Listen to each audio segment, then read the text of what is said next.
Vous avez choisi Équateur Service Télévision pour vous informer. Mesdames et messieurs, merci et bienvenue à ce journal. La journée mondiale des parents, voilà un autre moment célébré chaque 1er juin par les Nations Unies, occasion pour la communauté internationale d'interpeller les parents sur la responsabilité familiale qui les incombe. À ce sujet, et ce vendredi, dans les artères de Brazzaville, une seule question a été posée à certains parents. Quelles sont les causes de départ des enfants du toit parental pour la rue où l'avenir semble pourtant incertain? Et le mot de réponse dans ce reportage, signé Vivas Mambwana et Anthony Ngunza. La question de la responsabilité des parents à l'égard des enfants est un véritable problème qui divise les Brazzavillois. Si certains refusent d'en parler à notre micro, d'autres par contre trouvent des arguments pour en parler. On doit savoir s'occuper de ses enfants. Hein? C'est vous qui faites appel aux enfants. Hein? Quand les enfants arrivent, qu'est-ce qu'on doit faire? Il faut les prendre en soin. Il faut s'occuper des enfants. Si les enfants sont dans la rue, c'est leurs parents. C'est leurs parents qui font ça. Sinon, les enfants ne seront pas dans la rue. Même si l'enfant est compliqué, ou bien même si c'est un enfant qui ne comprend pas, je pense qu'un bon parent doit prendre le temps de maîtriser l'enfant. C'est-à-dire qu'il doit faire son tout possible. Un parent ne peut pas dire « bon, je suis fatigué ». Ah, il n'a qu'à aller se débrouiller. Non. Quand un parent dit je suis fatigué, il n'a qu'à aller se débrouiller, c'est que ce parent-là n'a pas pu prendre ses responsabilités. Pour beaucoup, rejeter la faute sur les parents n'est pas un argument à soutenir. Les enfants, selon eux, en sont les seuls responsables. Non, c'est les enfants, pas les parents. Non, parce qu'ils n'écoutent pas les parents, leurs parents.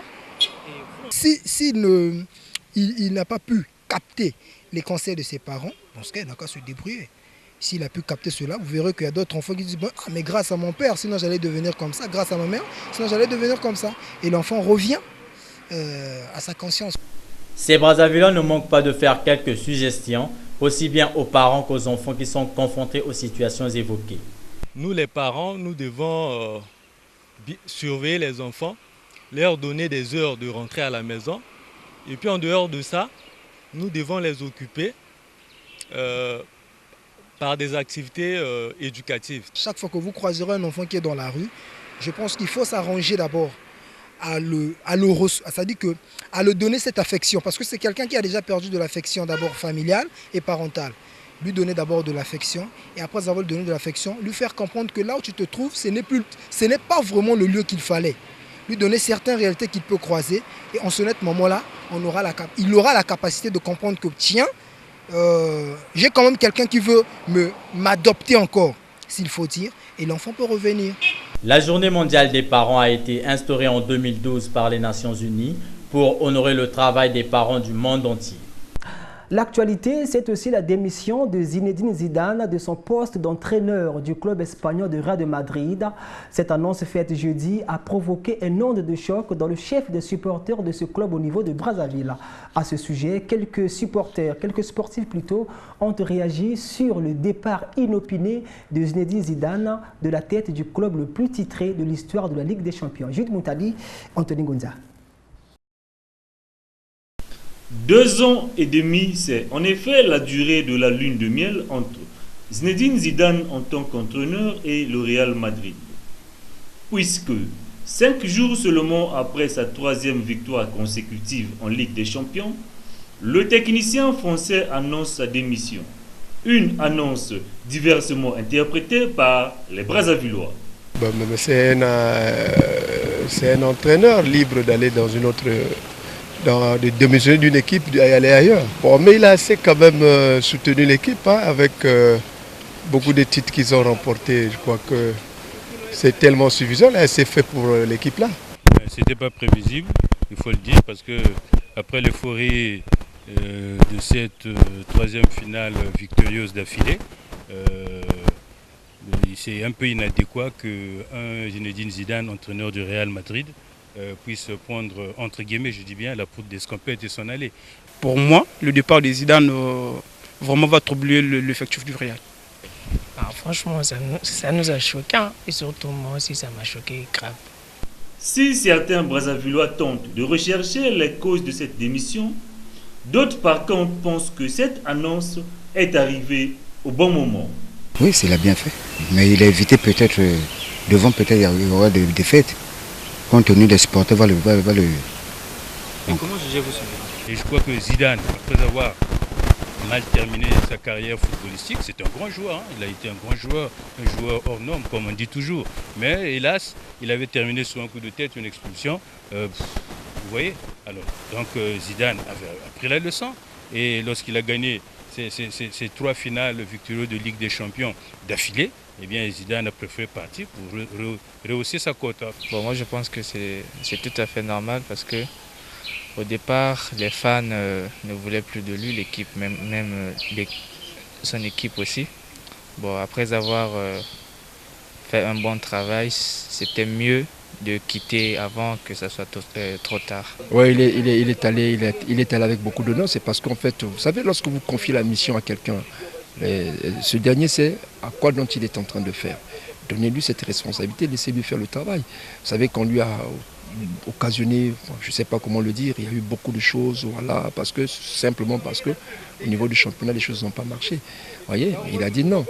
En tant qu'entraîneur du Real Madrid, Zinedine Zidane a remporté 3 fois consécutives la Ligue des Champions, 2 fois la Super Coupe d'Europe, 2 fois la Coupe du Monde des clubs, 1 fois la Liga et une Super Coupe d'Espagne. Certains noms seraient même déjà cités pour le remplacer.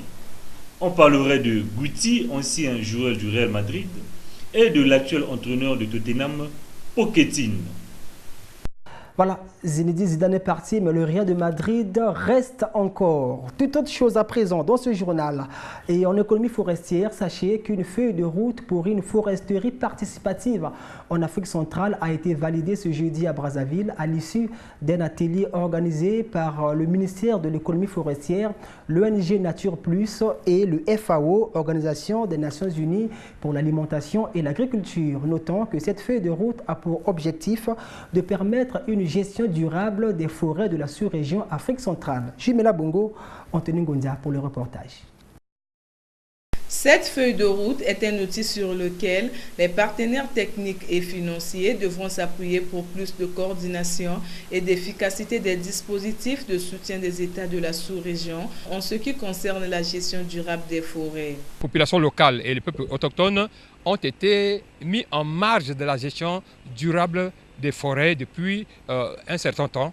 Et maintenant, ce qu'on cherche, c'est de les associer, c'est de les responsabiliser en leur confiant des portions de forêt sur lesquelles ces communautés-là, ces communautés locales et les peuples autochtones puissent jouir non seulement de la conservation, mais également de l'aspect valorisation de tout ce qui est dedans comme potentiel.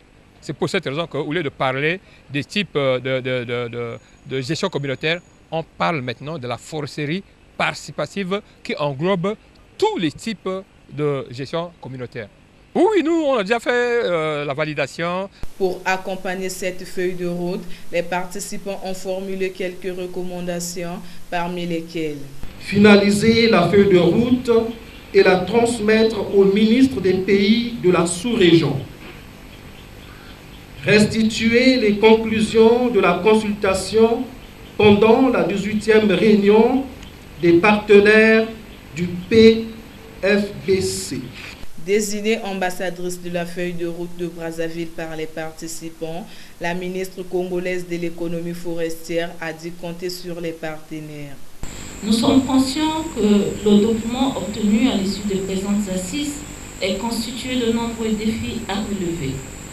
Mais grâce à la volonté politique de nos États, à la solidarité sous-régionale et à l'appui de nos partenaires, tous les espoirs sont permis.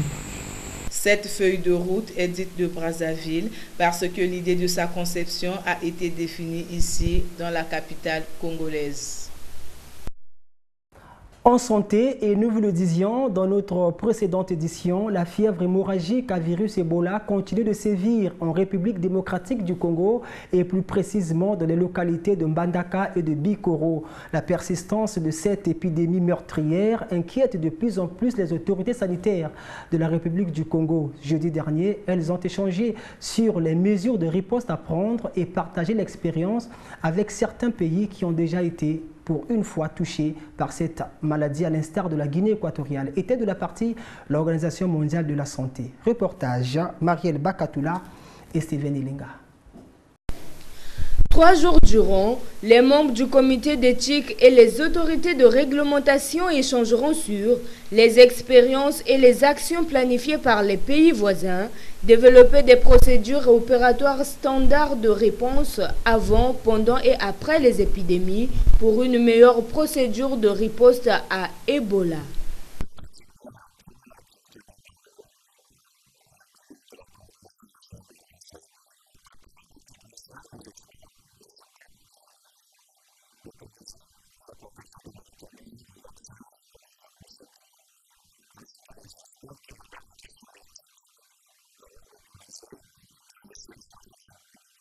L'épidémie à virus Ebola qui sévit à Bikoro et à Mbandaka en RDC est pratiquement à la porte de la République du Congo au regard de la proximité géographique entre les deux pays.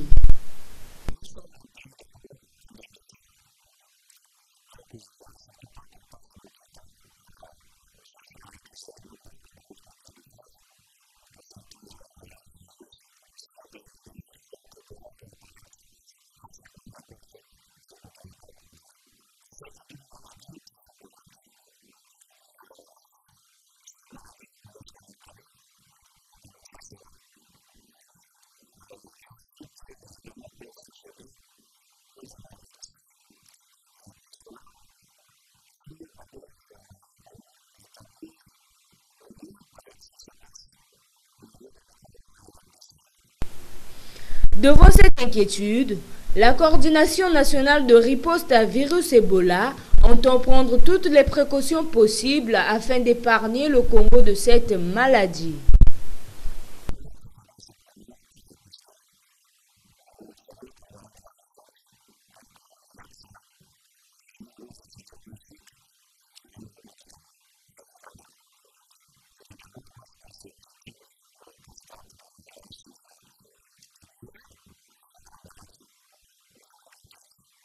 Découvert en 1976 par Peter Piot, le virus Ebola peut être contracté par tout le monde. Dernier virage de ce journal, comment lutter contre le trafic illicite d'armes et le pillage des ressources naturelles en Afrique centrale? La question était au centre de la 46e réunion ministérielle du comité consultatif permanent des Nations Unies chargé des questions de sécurité en Afrique centrale. Les détails avec Steven Ilinga et Eric Kabamba. Au cours de cette réunion ministérielle du comité consultatif permanent des Nations Unies, il a été question de renforcement de la coopération, de la confiance entre les États membres de la CEEAC afin d'atténuer les tensions, prévenir les conflits et stabiliser la sous-région au regard des conflits dans certains pays. Ce demeure un important forum de concertation des États membres sur les questions de prévention des conflits, de gestion des crises et de consolidation de la paix en Afrique centrale. Dans ce nouvel élan de coopération, le comité continuera d'accompagner le renforcement des capacités dans les domaines de la diplomatie préventive et de la consolidation de la paix dans la sous-région. Le représentant des Nations Unies, présent à ces assises, a rassuré les pays membres de la CEEAC du soutien de cette institution. Je réitère le soutien des Nations Unies à l'initiative africaine pour la paix et la réconciliation menée par l'Union africaine avec le soutien de la CEEAC. Ce qui vise à trouver une solution durable à la crise qui perdure dans le pays. J'encourage les pays de la sous-région à renforcer leur engagement et leur appui au processus de paix dans le cadre de cette initiative, y compris à travers un soutien politique et financier accru. François Luceni Fall a par la même occasion encouragé les autorités congolaises pour le retour de la paix et la sécurité dans le département du Pôle. C'est la fin de ce journal qui vous a été préparé par l'ensemble de la rédaction d'Équateur Service Télévision. Mesdames, Messieurs, merci à vous de nous avoir suivis. À la prochaine occasion.